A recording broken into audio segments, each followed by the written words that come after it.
Video शुरू करने से पहले प्लीज चैनल सब्सक्राइब कर दो। कई सालों पहले नदी के किनारे पर एक राज्य हुआ करता था। इस राज्य में शासन करने वाला राजा बहुत ही मूर्ख था।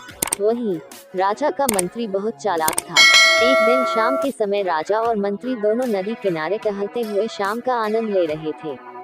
तभी राजा ने मंत्री से एक सवाल पूछा, क्या तुम बता सकते हो कि यह नदी किस दिशा में और कहां तक बहकर जाती है? मंत्री ने राजा को तुम जवाब देते हुए कहा कि यह नदी पूर्व की दिशा में बहती है और यह पूरब देश तक जाती है। इस पर राजा ने कहा कि वह नहीं चाहता कि हमारे देश का पानी पूरब के देशवासी इस्तेमाल करें। राजा ने मंत्री को नदी का पानी रोकने के लिए दीवार खड़ी करने का आदेश दिया।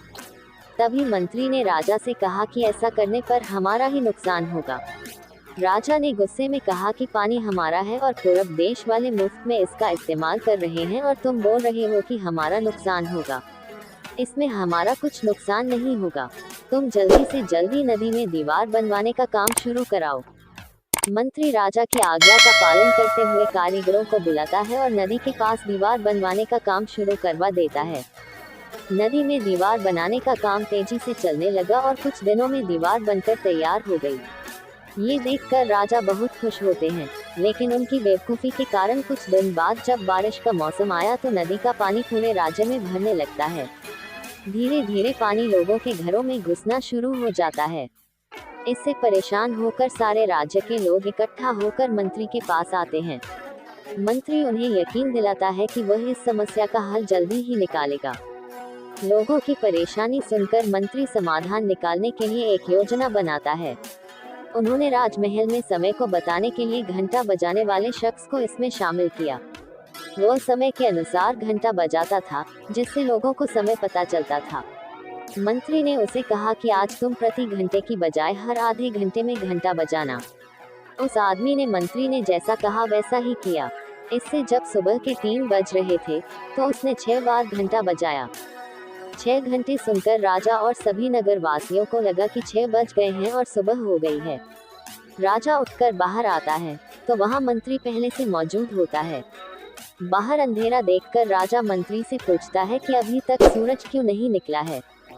राजा के सवाल का जवाब देते हुए मंत्री ने कहा, जहाँ सुबह हो चुकी है, पर हमने पूर्व दिशा वालों के यहाँ पानी को जाने से रोक दिया है, तो शायद इसलिए उन्होंने हमारे यहाँ सूरज की रोशनी को आने से रोक दिया है।